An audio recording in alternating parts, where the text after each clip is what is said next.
Devassando o Invisível. Ivone Pereira. Pelo Espírito Charles. Introdução.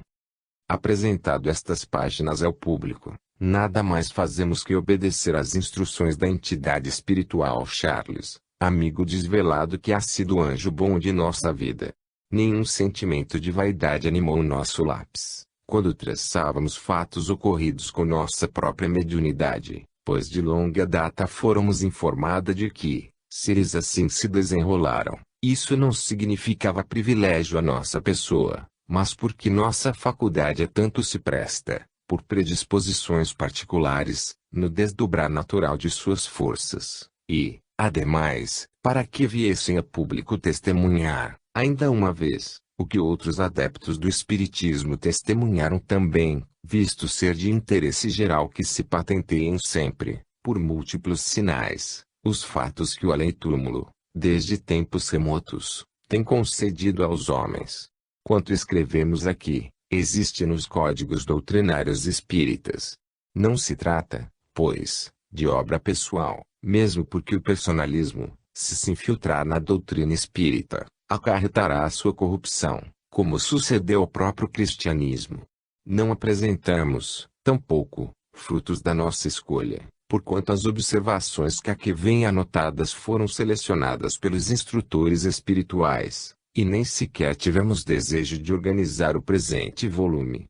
Cumprimos ordem do além, apenas, como instrumentação que fomos das intuições positivas de amigos espirituais como Charles, Bezerra de Menezes, Leon Denis, Inácio Bittencourt e Leon Tolstói, que nos assistiam durante a tarefa, levando-nos a compilar recordações de ocorrências passadas, que jaziam adormecidas, indicando até mesmo os trechos das obras de Allan Kardec a citar, como tese, no cabeçalho de cada capítulo. No entanto, se algo arrogamos para nós própria, é o direito de afirmar os fatos positivos apreciados no invisível, aqui citados. Afirmamo-los, pois, com todas as nossas forças e convicções, porque os vimos, apresentados por nossos mentores espirituais, examinamo-los, apreciamo-los.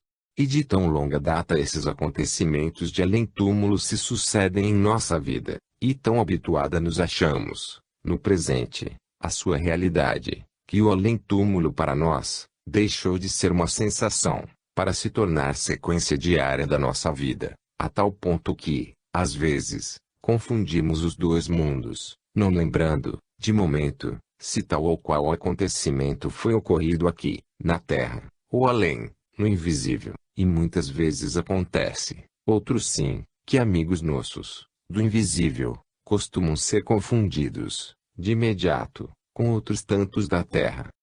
Possam estas páginas despertar, no coração do leitor, o amor ao estudo, tão necessário, da revelação espírita, e que a observação e a análise se sucedam, de sua parte, ao ponto final das lições ventiladas. Quanto a nós, continuaremos a fazer coro a um dos maiores devassadores do invisível que a Terra conheceu. William Crookes, quando afirmou, não digo que isto é possível, digo, isto é real. Rio de Janeiro, 15 de dezembro de 1962. Ivone Pereira. Capítulo 1. Nada de novo. O vácuo absoluto existe em alguma parte no espaço universal?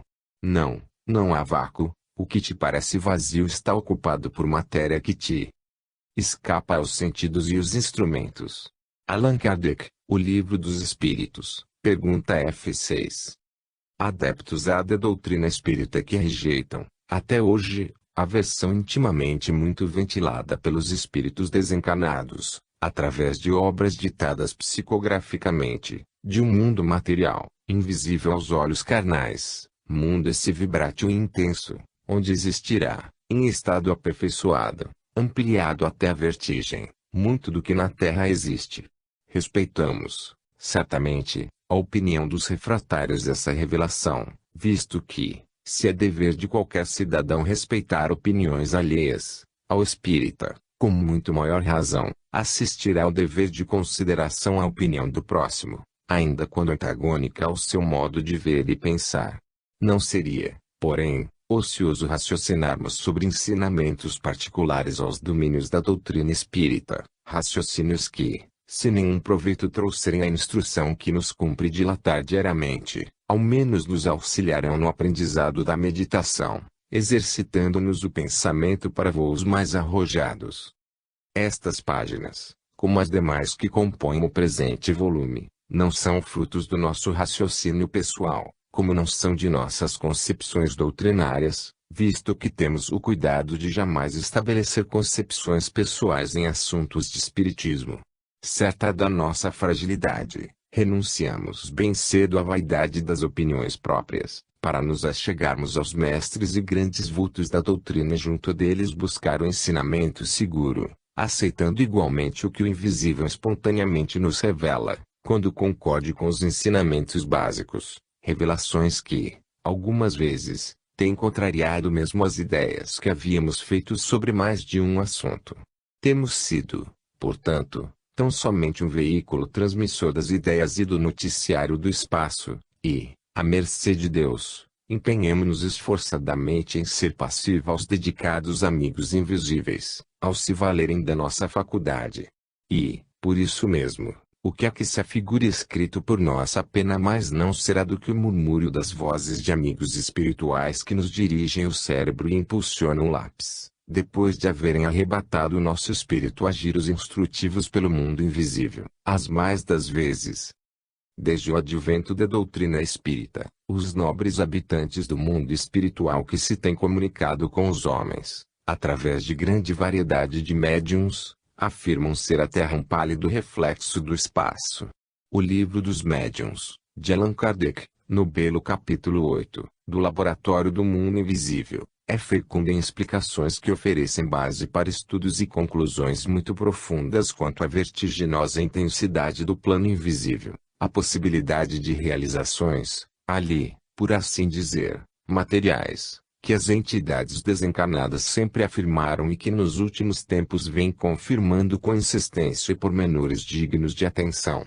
E no precioso Compêndio Gênese, também de Allan Kardec, lemos o seguinte, no capítulo 14, sob o título, Ação dos Espíritos sobre os Fluidos, Criações Fluídicas, Fotografias do Pensamento. Os fluidos espirituais, que constituem um dos estados do fluido cósmico universal, são, a bem dizer, a atmosfera dos seres espirituais, o elemento de onde eles tiram os materiais sobre que operam, o meio onde ocorrem os fenômenos especiais, perceptíveis à visão e à audição do espírito, mas que escapam aos sentidos carnais, impressionáveis somente à matéria tangível, o meio onde se forma a luz peculiar ao mundo espiritual, diferente, pela causa e pelos efeitos, da luz ordinária, finalmente, o veículo do pensamento, com o ar é do som. Os espíritos atuam sobre os fluidos espirituais, não manipulando-os como os homens manipulam os gases, mas empregando o pensamento e a vontade. O grifo é nosso, para os espíritos, o pensamento e a vontade são que amam para o homem. Pelo pensamento, eles imprimem aqueles fluidos tal ou qual direção, os aglomeram, combinam ou dispersam, organizam com eles conjuntos que apresentam uma aparência, uma forma, uma coloração determinadas, mudam-lhes as propriedades, como um químico muda dos gases ou de outros corpos combinando-os segundo certas leis. É a grande oficina ou laboratório da vida espiritual. Parágrafos 3 e 14. E, no parágrafo 3, desse mesmo capítulo, encontraremos: no estado de eterização, o fluido cósmico não é uniforme, sem deixar de ser etéreo, sofre modificações tão variadas em gênero e mais numerosas talvez do que no estado de matéria tangível. Essas modificações constituem fluidos distintos que, embora procedentes do mesmo princípio, são dotados de propriedades especiais e dão lugar aos fenômenos peculiares ao mundo invisível. Dentro da relatividade de tudo, esses fluidos têm para os espíritos, que também são fluídicos, uma aparência tão material, quanto a dos objetos tangíveis para os encarnados, e são, para eles, o que são para nós as substâncias do mundo terrestre. Eles os elaboram e combinam para produzirem determinados efeitos, como fazem os homens com os seus materiais, ainda que por processos diferentes. Os próprios espíritos ditos sofredores, até mesmo os criminosos, que se costumam apresentar em bem dirigidas sessões práticas, narram acontecimentos reais, positivos, que no invisível se sucedem, um modo de viver e de agir, no espaço, muito distanciado daquele estado vago, indefinível, inexpressivo, que muitos entendem seja o único verdadeiro, quando a revelação propala, desde o início, um mundo de vida intensa, mundo real e de realidades, onde o trabalho se desdobra ao infinito e as realizações não conhecem ocasos. Nas entrelinhas de grandes e conceituadas obras doutrinárias, existem claras alusões às sociedades, ou colônias, organizadas no além-túmulo, onde avultam cidades, casas, palácios, jardins, etc., etc. Na erudita e encantadora obra Depois da Morte, do eminente colaborador de Allan Kardec, Leon Denis, o qual, como sabemos, além de primoroso escritor, foi um grande inspirado pelos espíritos de escola, a página 235 da 7ª edição, Fere, capítulo 35. A exposição dessa tese não somente é fecunda e expressiva, como também mesclada de grande beleza, como tudo o que passou por aquele cérebro e aquela pena. Diz Leon Denis, na citada obra. O espírito, pelo poder da sua vontade, opera sobre os fluidos do espaço, combina-os e os dispõe a seu gosto, dá-lhes as cores e as formas que convêm ao seu fim. É por meio desses fluidos que se executam obras que desafiam toda comparação e toda análise. Construções aéreas, de cores brilhantes, desembórios resplandecentes, circos imensos onde se reúnem em conselhos delegados do universo, templos de vastas proporções, de onde se elevam acordes de uma harmonia divina, quadros variados, luminosos, reproduções de vidas humanas, vidas de fé e de sacrifício, apostolados dolorosos, dramas do infinito. Como descrever magnificências que os próprios espíritos se declaram impotentes para exprimir no vocabulário humano? É nessas moradas fluídicas que se ostentam as pompas das festas espirituais. Os espíritos puros, ofuscantes de luz, se agrupam em famílias. Seu brilho e as cores variadas de seus invólucros permitem medir a sua elevação, determinar os seus atributos. E ainda outros trechos desse belo volume trazem informações a respeito do assunto, bastando que o leiamos com a devida atenção. Bem assim vários capítulos de outra obra sua, O Problema do Ser, do Destino e da Dor. Em outro magnífico livro do grande Denis, No Invisível, a página 470, no capítulo 26, da 3ª edição, Fere, há também este pequeno trecho, profundo, complexo, sugestivo, descortinando afirmações grandiosas. Dante Alighieri é médium incomparável. Sua Divina Comédia é uma peregrinação através dos mundos invisíveis. Ozanam, o principal autor católico que já analisou essa obra genial, reconhece que o seu plano é calcado nas grandes linhas da iniciação nos mistérios antigos, cujo princípio, como é sabido, era a comunhão com o oculto. Assim se expressa o grande inspirado Leon Denis, em suas obras, e, se mais não transcrevemos aqui, será por economia de espaço, que precisaremos atender. Do exposto, no entanto, deduziremos que a Divina Comédia não apresenta tão somente fantasias, como imaginaram os próprios eruditos, mas ocorrências reais do além-túmulo, que o poeta visionário mesclou de divagações, talvez propositadamente, numa época de incompreensões e preconceitos ainda mais intransigentes que os verificados em nossos dias. Os preciosos volumes escritos pelo sábio psiquista italiano Ernesto Bosano, produto de severa análise científica, são férteis em apontar esses mesmos locais do invisível, revelados por espíritos desencarnados de adiantamento moral espiritual normal, cujas comunicações, psicografadas por vários médiuns desconhecidos uns dos outros, alguns até completamente alheios ao espiritismo, foram examinadas e cientificamente analisadas por aquele ilustre autor. Ser-nos é impossível transcrever, aqui, muitos trechos de Bosano a respeito, visto que em suas obras encontramos fartas observações em torno da tese em apreço. Limitar-nos-emos a citar alguns trechos do interessante livro A Crise da Morte, onde substancioso noticiário encontraremos sobre o assunto, além de alguns detalhes fundamentais da sua análise sobre comunicações com espíritos desencarnados. Assim aqui, no 14º caso, analisando uma das comunicações inseridas no mesmo volume, Bozano observa que a paisagem astral se compõe de duas séries de objetivações do pensamento, bem distinta uma da outra. A primeira é permanente e imutável, por ser a objetivação do pensamento e da vontade de entidades espirituais muito elevadas, prepostas ao governo das esferas espirituais inferiores. A outra é, ao contrário, transitória e muito mutável, seria a objetivação do pensamento e da vontade de cada entidade desencarnada, criadora do seu próprio meio imediato. A página 153 da referida obra, nas conclusões relativas ao último caso, leremos o seguinte, no detalhe fundamental número 6. Terem-se achado, os espíritos recém-desencarnados, num meio espiritual radioso e maravilhoso, no caso de mortos moralmente normais, e num meio tenebroso e opressivo, no caso de mortos moralmente depravados. No detalhe número 7, terem reconhecido que o meio espiritual era um novo mundo objetivo, substancial, real, análogo ao meio terrestre espiritualizado.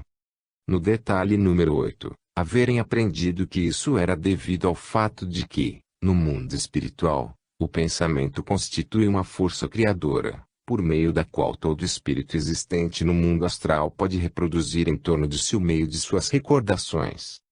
No detalhe número 12, terem aprendido que os espíritos dos mortos gravitam fatalmente e automaticamente para a esfera espiritual que lhes convém, por virtude da lei de afinidades. E ponderamos nós, se os espíritos dos mortos fatalmente e automaticamente gravitam para a esfera espiritual que lhes convém, é que tais esferas existiam mesmo antes de eles para lá gravitarem, criadas, certamente, por outros espíritos, com os quais passarão a colaborar, na medida das próprias forças. Com efeito, no detalhe secundário número 14, do mesmo caso, Bozano analisa. Acham-se de acordo, as almas dos mortos, em afirmar que, embora os espíritos tenham a faculdade de criar mais ou menos bem, pela força do pensamento, o que lhes seja necessário, todavia, quando se trata de obras complexas e importantes, a tarefa é confiada a grupos de espíritos que nisso se especializaram. Dentre as comunicações analisadas por Bozano, ressaltaremos as concedidas pelo espírito do inesquecível artista cinematográfico Rodolfo Valentino, falecido em agosto de 1926, a sua esposa Natasha Ramboa, nas sessões realizadas em Nice, na França, e consideradas cientificamente muito importantes, nas quais são citados pormenores desse mundo espiritual, e que muito edificam os estudiosos. Não nos furtaremos ao prazer de oferecer ao leitor um substancioso trecho das mesmas comunicações.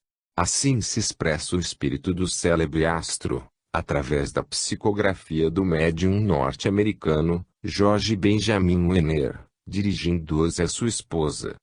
Aqui, tudo o que existe parece constituído em virtude das diferentes modalidades pelas quais se manifesta a força do pensamento. Afirmam-me que a substância sobre que se exerce a força do pensamento é, na realidade, mais sólida e mais durável do que as pedras e os metais no meio terrestre.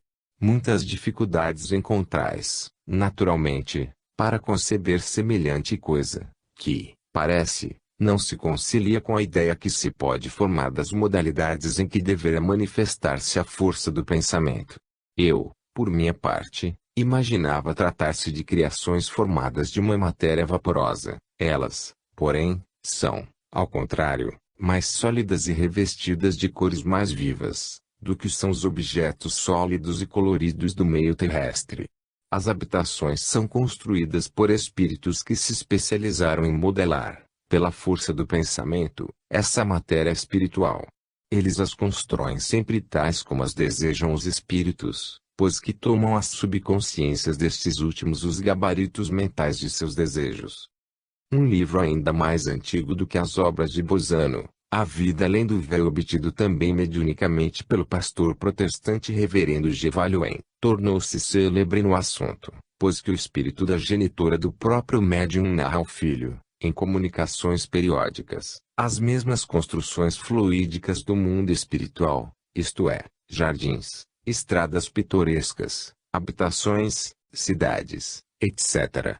Semelhante médium é, certamente, insuspeito, visto que, como protestante, seriam bem outras as ideias que alimentaria quanto à vida espiritual. Tais comunicações, em sua maioria, datam do ano de 1913. Convém deliciarmos, ainda, as nossas almas com alguns pequenos trechos de tão interessante livro. Pode agora fazer-me o favor de descrever sua casa, paisagens, etc. Pergunta o reverendo Valuen ao espírito de sua mãe. E este responde: é a terra aperfeiçoada. Certo, o que chamais quarta dimensão, até certo ponto existe aqui, mas não podemos descrevê-la claramente. Nós temos montes, rios, belas florestas, e muitas casas, tudo foi preparado pelos que nos precederam. Trabalhamos, atualmente, por nossa vez, construindo e regulando tudo para os que, ainda durante algum tempo, têm que continuar a sua luta na terra. Quando eles vierem, encontrarão tudo pronto e preparado para recebê-los. O tecido e a cor do nosso vestuário tomam a sua qualidade do estado espiritual e do caráter de quem usa. O grifo é nosso, o nosso ambiente é parte de nós mesmos e a luz é um importante componente do nosso ambiente. Entretanto, é de poderosa aplicação, debaixo de certas condições, como poderemos ver naqueles salões. Não teriam de ser demolidas as edificações, para aproveitar-se depois o material em nova construção. Seria ele aproveitado com o prédio em pé. O tempo não tem ação de espécie alguma sobre as nossas edificações. Elas não se desfazem nem se arruinam. Sua durabilidade depende apenas da vontade dos donos, e, enquanto eles quiserem, o edifício ficará de pé, podendo ser alterado ou modificado consoante seus desejos. Ponto porque estas esferas são espirituais e não materiais. E o livro todo assim prossegue, em revelações belas e simples, lógicas e edificantes, o que confirma o noticiário de muitos médiuns, que também chegam a verificar tais realidades do mundo invisível durante seus desdobramentos em espírito. Mas não é só. Um livro encantador, No Limiar do Etéreo, publicado em 1931, de autoria do ilustre Dr. J. Arthur Findlay, pesquisador dos fenômenos espíritas na erudita Inglaterra, que tantos excelentes investigadores do psiquismo concedeu ao mundo, conta, no capítulo X, Noites de Instrução, o diálogo mantido, durante uma sessão íntima com o célebre médium Sloan, com o espírito que lhe respondia através do fenômeno da voz direta e do qual destacamos os seguintes trechos. Poderá dizer-me algo com relação ao vosso mundo? Todos os que estão no mesmo plano podem, como já disse, ver e tocar as mesmas coisas. Se olhamos para um campo, é um campo o que todos vemos. Cada coisa é a mesma para os que se acham nas mesmas condições de desenvolvimento mental. Não é um sonho. Tudo é real para nós outros. Podemos sentar-nos juntos e gozar da companhia uns dos outros, precisamente como fazeis na terra. Temos livros e podemos lê-los. Temos as mesmas sensações que vós. Podemos dar longos passeios por uma região e encontrar um amigo a quem não víamos desde muito tempo. Das flores e dos campos aspiramos os aromas, como vós aí. Apanhamos flores, como fazeis. Tudo é tangível, porém num grau mais alto de beleza do que tudo na terra. Assemelha-se a nossa vossa vegetação? De certo modo, mas é muito mais linda. Como são as vossas casas? São quais as queremos? As vossas aí são primeiro concebidas em mente, depois do que se junta a matéria física para construí-las de acordo com o que imaginastes. Aqui, temos o poder de moldar a substância etérea, conforme pensamos. Assim, também as nossas casas são produtos das nossas mentes. Pensamos e construímos.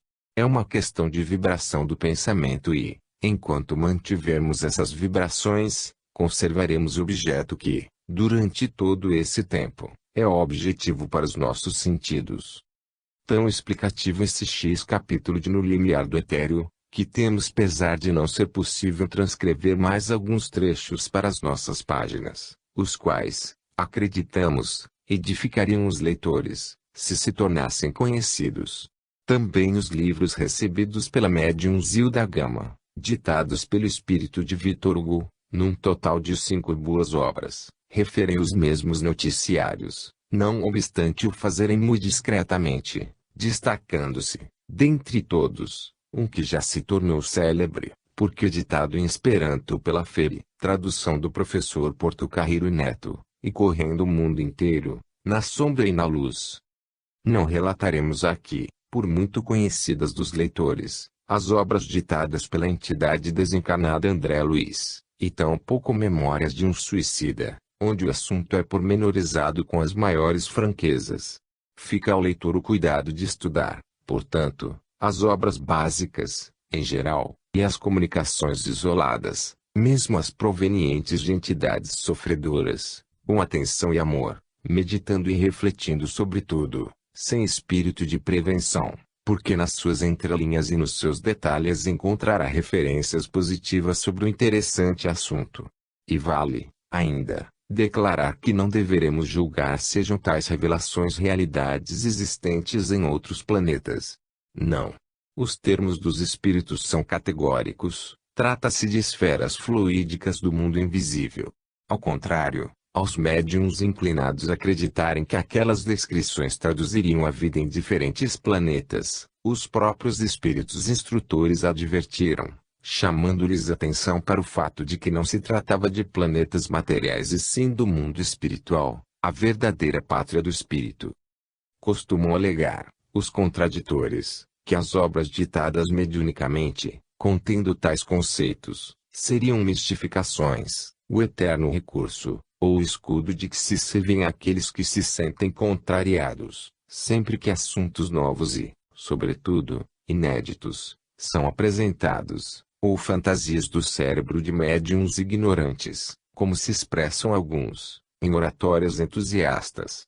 Lembraremos, porém, que as obras de Leon Denis estão recheadas dessas informações, e Leon Denis, o grande continuador de Kardec, foi um filósofo, um escritor grandemente inspirado pelas forças superiores do alto, e não um ignorante, que Ernesto Bozano afirmou, cientificamente, a mesma coisa, após suas admiráveis análises, e Bozano era um sábio, dos mais ilustres psiquistas do século XX, que o reverendo Valois, obtendo do espírito de sua veneranda mãe as mesmas revelações, não poderia ser um médium ignorante, cujo cérebro criasse extravagâncias, porque, como pastor protestante inglês, teria curso brilhante de algum seminário e nem seria espírita, que o Sr. J. Arthur Findlay era um cérebro vigilante, eminente e idôneo perquiridor do psiquismo experimental, escritor e intelectual de renome, não podendo, portanto,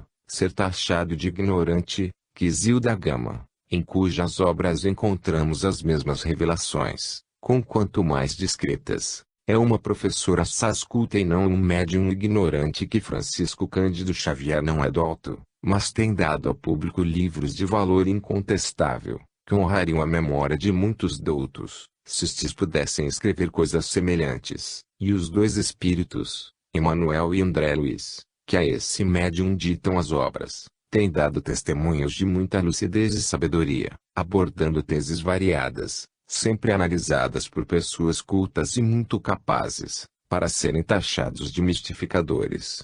E que os próprios livros de Allan Kardec, oferecendo, a farta, base para todas essas revelações e noticiários, conforme citamos linhas atrás, jamais foram considerados frutos de mistificações. De outro modo, se o médium que ama a doutrina espírita e por ela se sacrifica, sem outro interesse senão de servi-la, que a tudo no mundo renuncia, a fim de conservar sua independência, para melhor se dedicar aos deveres que ela impõe, até mesmo as mais santas aspirações do coração, se o médium que moralmente se renova para Deus, através das mais duras provações e humilhações diárias, sofrendo ataques de adversários até no seio da própria doutrina e padecendo, Não raro, perseguições e vitupérios dentro do próprio lar. Se um médium, que morreu para si mesmo, a fim de melhor ressurgir para Deus e tornar-se digno de se comunicar com os espíritos iluminados, no intuito de bem servir ao próximo e à causa, não obtiver do seu Mestre Jesus Cristo e dos bons espíritos, a quem procurou honrar, senão mistificações de tal vulto, será melhor a todos os adeptos do Espiritismo fechar os códigos da doutrina e cuidar de vida nova. Atribuir as revelações sobre as realidades do mundo invisível a mistificações de entidades inferiores é desconhecer que, presidindo ao movimento do Consolador neste mundo, como tão bem esclareceu Allan Kardec, há um espírito celeste, a quem o Criador outorgou direitos sacrossantos sobre a terra, o qual não seria capaz de consentir, certamente, que essa humanidade, pela qual ele próprio se imolou em suplício numa cruz, fosse tão grosseiramente iludida por tanta gente, deste e do outro mundo. Quando, afinal de contas, o Consolador, em si mesmo, é fruto tão só da mediunidade. Prosseguiremos, portanto, visto que o tema é profundo, prestando-se a desdobramentos. Quem, dentre nós, já assistiu aos últimos momentos de um moribundo poderá, muitas vezes, observar os fatos aqui ventilados. O decesso de uma criatura que retorna à verdadeira pátria, a espiritual, tais sejam as circunstâncias, oferece lições tão elucidativas quanto comoventes e belas.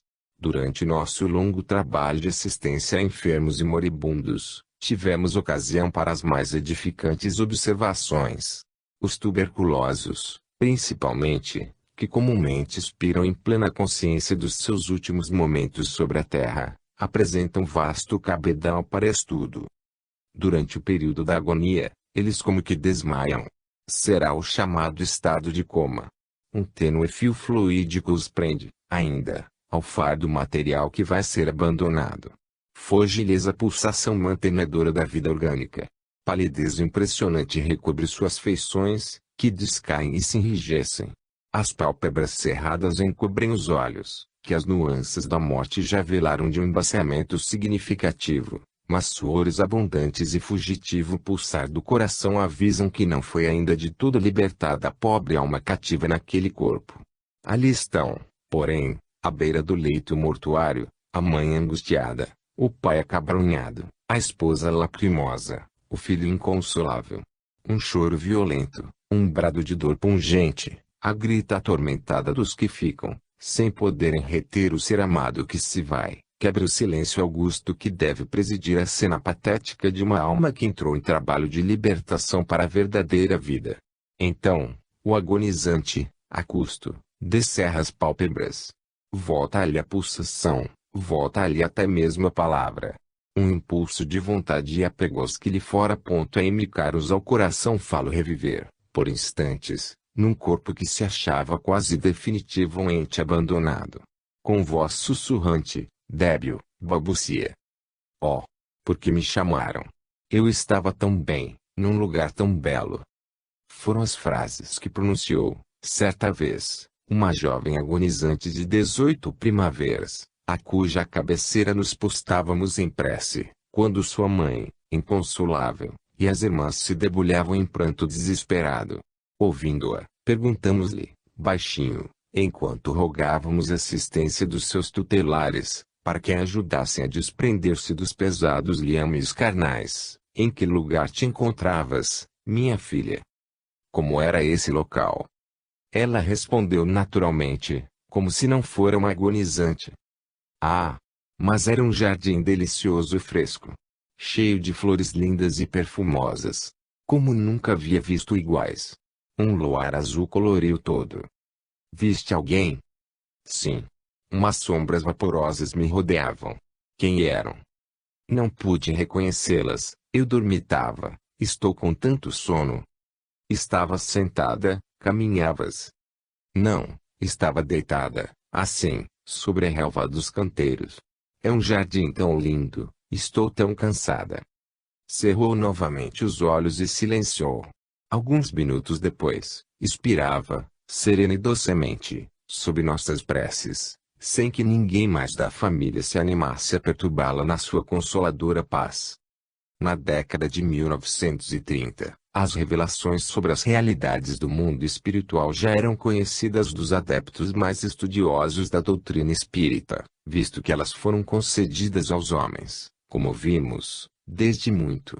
André Luiz, porém, a eminente entidade espiritual que tão substanciosos esclarecimentos nos vem ministrando através da mediunidade de Francisco Cândido Xavier, não aparecerá ainda com as minudências explicativas da vida em além-túmulo. Guardávamos, pois, desencorajada de apresentá-las a público, 3 das nossas obras já hoje editadas, e isso em virtude de, na época em que foram as mesmas psicografadas, conhecermos poucos livros doutrinários, não tendo ainda meditado satisfatoriamente nem mesmo sobre as obras de Allan Kardec, como posteriormente os próprios instrutores espirituais nos levaram a fazer. Receávamos que as revelações nelas contidas fossem fruto de lamentável engano, e nos detínhamos, conservando as ditas obras no esquecimento, mas desencorajada de destruí-las. Também nós acreditávamos a vida espiritual abstrata, indefinível, e quando nosso espírito era arrebatado, constatando a vida intensa dos planos espirituais, e suas belezas ambientes, supunhamos haver gravitado para um planeta melhor, um mundo material, tais como Saturno, Júpiter ou outro qualquer, ignorando, pela época, quão difícil é isso, tanto para um encarnado como para um desencarnado, não obstante as suposições em contrário. Nossos amigos espirituais, porém, corrigiam nosso entusiasmo interplanetário, se assim nos podemos expressar, e diziam, sem serem por nós acatados em tais asserções durante muito tempo: não se trata de ambientes planetários. São realizações fluídicas do próprio espaço. Não saíste dos ambientes terrenos. Procura aprender. Estuda, estuda. Ora, no mês de julho de 1935, exposando nós ainda a mesma ideia, de que visitávamos outros planetas durante o fenômeno do desdobramento espiritual, tivemos a mão subitamente acionada pelo espírito daquele que fora o nosso pai terreno, antigo médium de boas faculdades curadoras, mas cuja instrução doutrinária não passara da leitura de O Livro dos Espíritos e do Evangelho segundo o Espiritismo, ambos de Allan Kardec. Havia ele falecido a 25 de janeiro do mesmo ano, e era a primeira vez que se comunicava mais demoradamente, tudo indicando que assim fazia no intuito de esclarecer justamente aquilo em que nos reconhecia equivocada. Dizia ele, psicograficamente, descrevendo as impressões vividas durante a rápida agonia que teve, e depois as estranhezas no além-túmulo. Acabei por perder mesmo os sentidos ou adormecer, não sei ao certo. E não pude ver mais nada. Quando despertei, já não me encontrava deitado em meu leito, o que me surpreendeu, pois não me lembrava de tê-lo abandonado antes. Fui despertando com lentidão. Eu ouvi e percebia muita coisa, mas confusamente, e não me podia mexer nem abrir os olhos, e sentia frio. Parecia antes um entorpecimento, que se desfizesse aos poucos, em vez do despertar de um sono, o estado em que me encontrava. Sentia-me sentado numa cadeira de balanço e compreendia que fora transportado para local muito aprazível, fresco, ameno. O dia estava lindíssimo, com um céu muito claro, sofiscante, e suave brisa balouçava uns galhos de flores trepadeiras, que eu vagamente percebia junto de mim, os quais cheiravam muito agradavelmente, pois me encontrava numa espécie de varanda aulada de trepadeiras floridas, em uma casa igualmente aprazível, mas desconhecida para mim.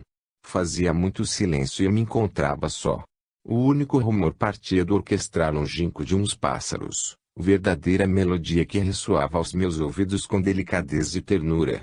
A princípio, imaginei encontrar-me em casa de minha cunhada Ernestina, onde havia também uma varanda e pássaros cantadores presos em gaiolas.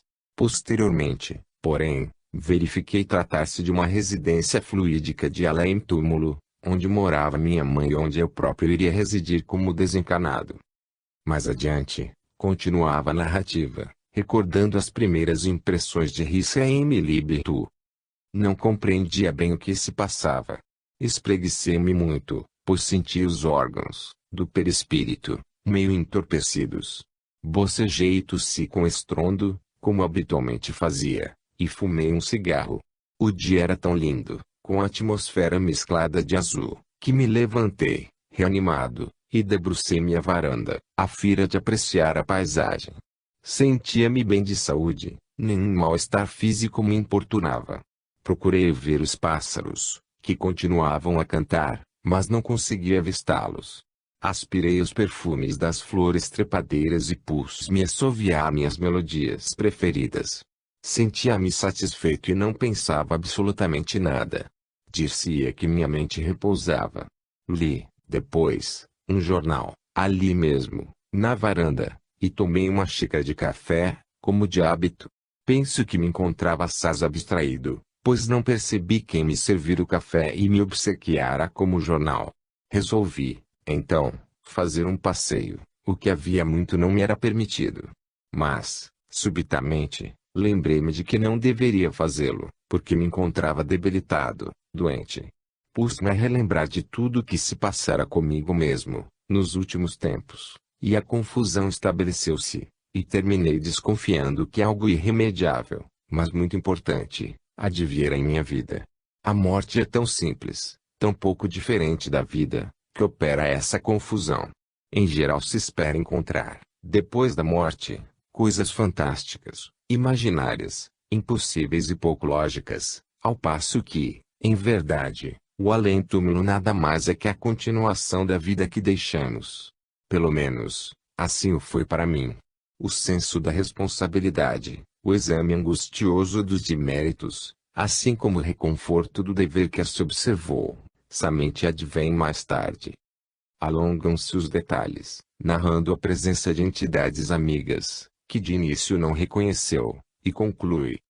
Então, surpreendido, vi mamãe aproximar-se de mim, caminhando ao longo da varanda. Trajava longo vestido branco e achei-a bonita e rejuvenescida, tal como na época em que enviuvara, isto é, nos seus 25 anos de idade.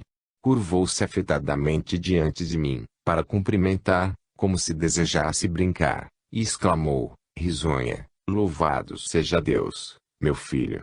Que boa surpresa, você poder vir para junto de sua mãe. Somente então, caindo em mim, recebi um como choque de espanto, como quem despertasse de um marasmo mental, e compreendi o que se passava. Em rápido rememorar, deslizou a minha imaginação tudo quanto ocorrera, tal se uma faixa luminosa reproduzisse diante dos meus olhos as cenas que eu necessitava ver para meu esclarecimento, meu corpo inerte dentro de um caixão mortuário, vocês chorando por mim, meu enterro, humilde e pobre, e minha sepultura coberta de flores ainda frescas. Havia 3 dias que se dera o decesso. Então, eu chorei também, comovido e amedrontado. Zero lugar onde vive uma pequena cidade, pobre, mas pitoresca.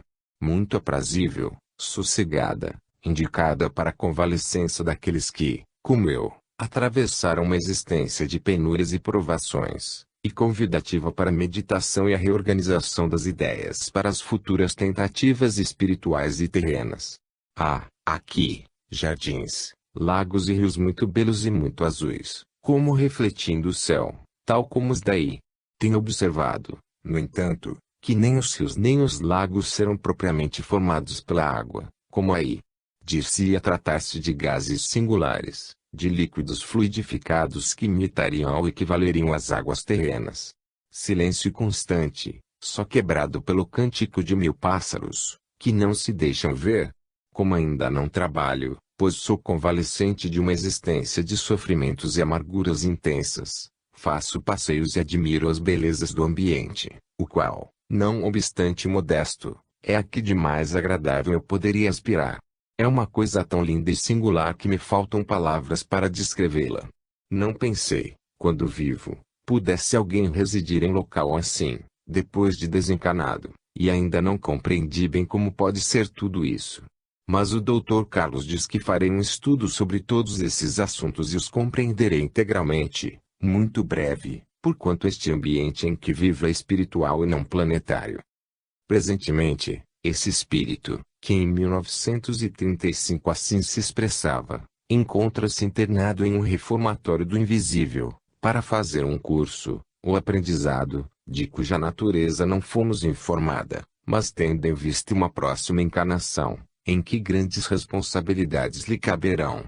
Um raciocínio sereno, ponderado, isento de prevenções, levar-nos a concluir, por tudo isso, que o mundo invisível não poderia, mesmo, ser uma abstração, o vácuo onde nada existisse, pois semelhante hipótese seria a negação do próprio poder divino, seria quase o nada dos negativistas, depois da morte. A própria qualificação mundo invisível está a indicar que algo existe, sim, mas que os olhos carnais do homem são impotentes para contemplar.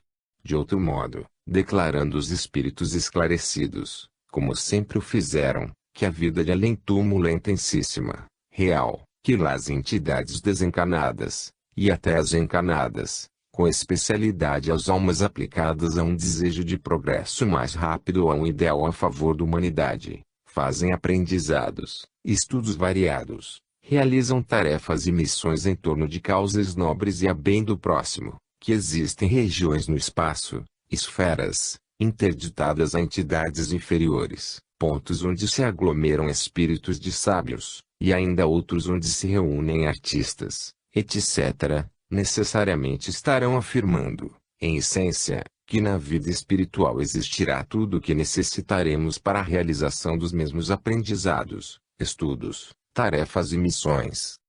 E se tudo isso existe, por que não existirão as demais realidades que vêm sendo reveladas desde sempre?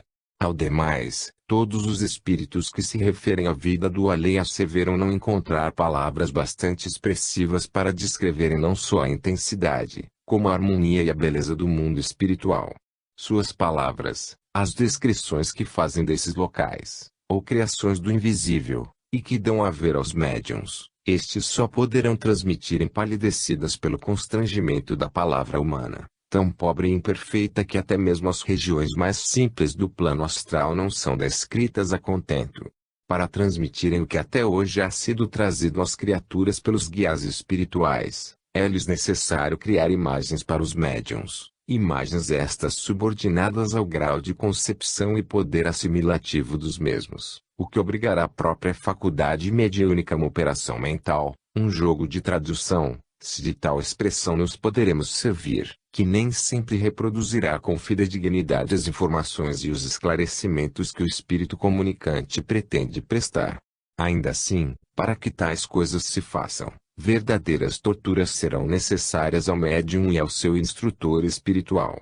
Em primeiro lugar, o médium deverá redobrar esforços no sentido de renovar-se, moral e mentalmente, durante o período de adestramento das faculdades, a fim de, na época oportuna, conseguir fácil intercâmbio com a espiritualidade mais alta, comunhão que terá de ser constante, permanente, através dos atos cotidianos e não somente as horas de trabalho objetivo, de modo a que a permuta de vibrações o prepare satisfatoriamente para o melindroso ministério e o conserve unido a seus dedicados mentores espirituais. Tal como esclarecem os códigos da doutrina espírita e a prática da mediunidade confirma, suas vibrações, suas faculdades em geral, no momento do intercâmbio mediúnico, terão de ser potenciadas ao máximo que sua natureza física, psíquica e mental suportarem, o que para ele equivalerá a uma operação transcendental algo torturante, enquanto a entidade instrutora comunicante deverá rebaixar suas próprias vibrações e demais faculdades, até equipará-las, ou harmonizá-las, com as do médium, o que, igualmente, para aquela entidade, será como tortura e uma abnegação dignas do nosso respeito e da nossa veneração.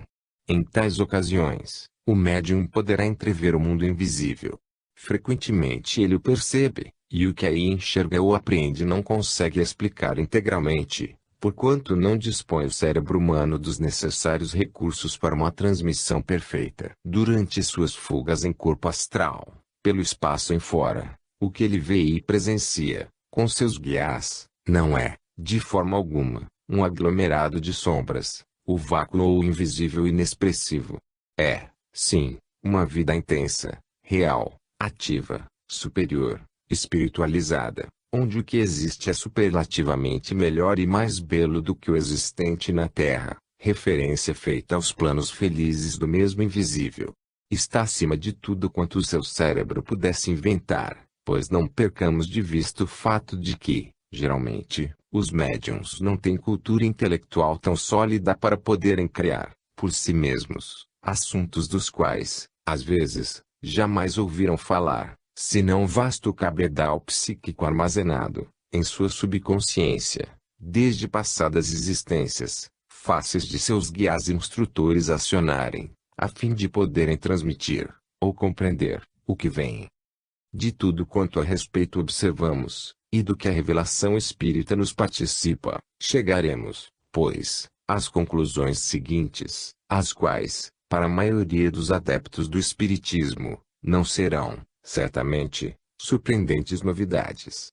As construções do meio invisível são edificadas com as essências disseminadas pelo universo infinito, para a realização dos desígnios da providência a nosso respeito, isto é, para a criação de quanto seja útil, necessário e agradável ao nosso espírito, quer se encontre este sobre a terra, reencarnado, ou fruindo dos gozos da pátria espiritual, trata-se do fluido cósmico universal, ou de certas modificações deste, de que se origina o fluido espiritual, do éter fecundado, fonte geradora de tudo quanto há dentro da criação, inclusive os próprios planetas materiais e o nosso perispírito.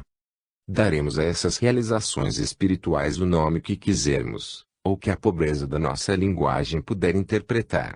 O certo é que tais essências, tais fluidos, são tão reais, tão concretos para os desencarnados como os elementos do mundo em que vivemos o são para nós.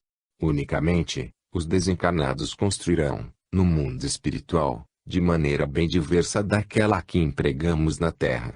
No espaço, como, aliás, na Terra, a vontade é soberana, o pensamento é motor, é produtor, é criador. Reúne-se, por exemplo, um grupo, uma falange de espíritos evoluídos, que resolvem criar uma comunidade social no espaço, destinada a acelerar seus trabalhos e iniciativas em prol do progresso e do bem comum. São espiritualmente homogêneos, dotados de elevadas capacidades morais, intelectuais e artísticas, além de serem técnicos no assunto. Seus pensamentos vibram uníssonos, do que resultam irradiações e movimentações poderosas, coordenadoras, intensas até ao deslumbramento e é incompreensível para nós outros, os mortais inferiores.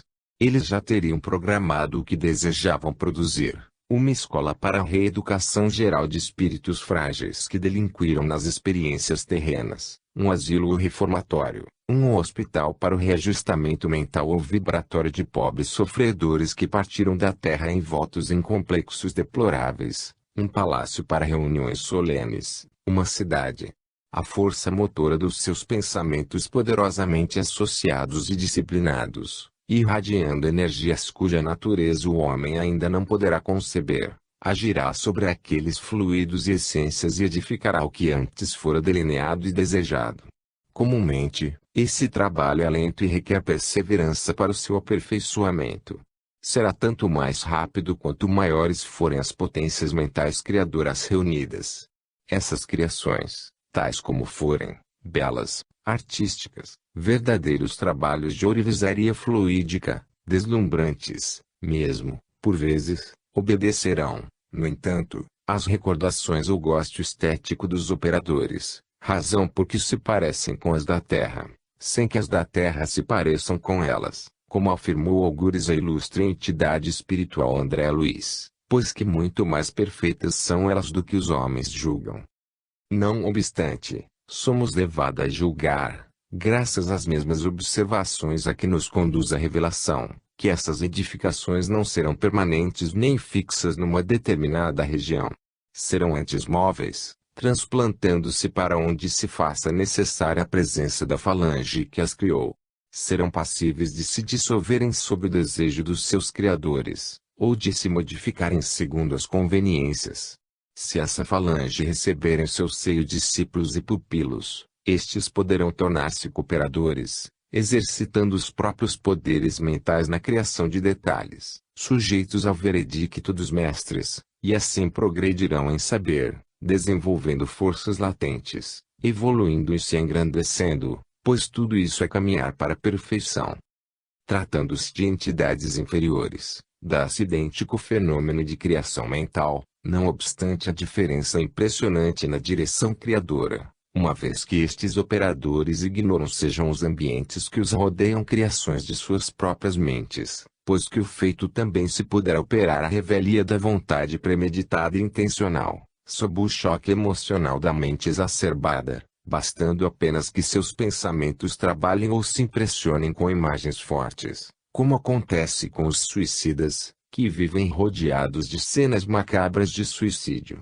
Certamente que, deseducadas, criminosas, muitas vezes dadas ao mal, com suas irradiações mentais contaminadas pelo vírus de mil prejuízos, essas entidades se cercarão, no além-túmulo, de criações grosseiras, dramáticas, mesmo trágicas, que a elas mesmas horrorizam, pois que eivadas de todas as artimanhas e ciladas oriundas dos pensamentos inferiores.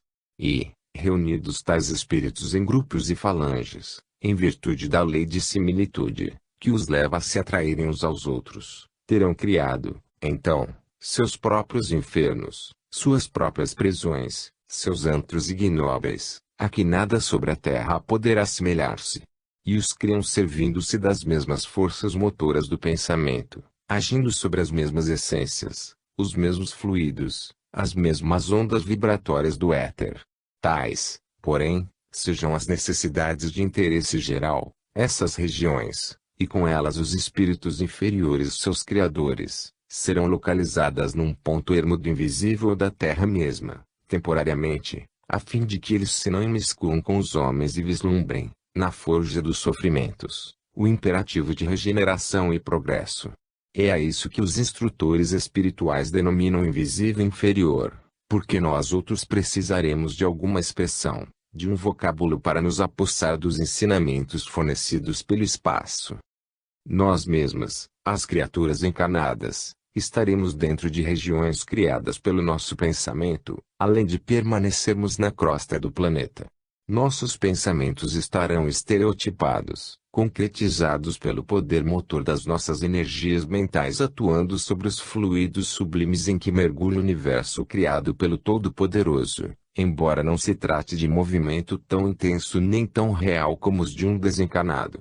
Mas, ainda assim, é devido a isso que os desencarnados surpreenderam o que pensamos, o que são nosso caráter e o nosso sentimento, as nossas intenções e tendências, pela natureza das edificações mentais que nos acompanham. O reino de Deus está dentro de vós, asseverou Cristo. E nós outros certamente poderemos acrescentar, e também o nosso inferno. Eis porque nossos guias espirituais, tal como a advertência invariável das filosofias religiosas, nos aconselham a educar nossas mentes, impelindo-as para as nobres e elevadas expressões da alma. É que visam a guiar-nos para um estado vibratório futuro, no além-túmulo, que nos abrigue de desditas e vezames. A tese, como bem se percebe, é complexa, intensa até a vertigem. Pois tudo de que tratamos aqui se desdobra em modalidades e matizes infinitos, e não será em uma crônica ligeira que a poderemos desenvolver perfeitamente, muito embora o façamos sob orientação dos mentores espirituais. Ora, foi-nos dito pelo Divino Mestre que éramos deuses. Sim, somos deuses. Possuímos, sim, em modesta dinamização, mas passível de se desenvolver, pela ação do progresso, o germen de todos os atributos que o Ser Todo-Poderoso possui em grau supremo e infinito. Aí está um desses atributos, o poder mental criador, que há passado despercebido a muitos de nós. Nosso pensamento é, pois, criador, porque é centelha do pensamento supremo, por conseguinte, cria, em torno de nós mesmos, pequenos universos e mundos para a nossa aventura, necessidade ou desdita, enquanto não aprendermos a utilizar as energias superiores para fins sublimes. Nas próprias ações e realizações meramente terrenas, não é o pensamento primeiro a tudo planejar mentalmente, para em seguida edificar objetivamente. Porventura, quando um grupo de homens resolve construir um palácio ou uma cidade, ou ainda qualquer empreendimento grandioso, não foi a sua mente que primeiro agiu e esboçou a obra, sob a ação da própria vontade. Quando a lavoura do linho ou dos cereais triunfa, dando-nos seus primorosos produtos, sustentando a vida do homem, não se serviu primordialmente, da sua mente, para conseguir a grande vitória. E quando, no além-túmulo, falanges de espíritos elevados se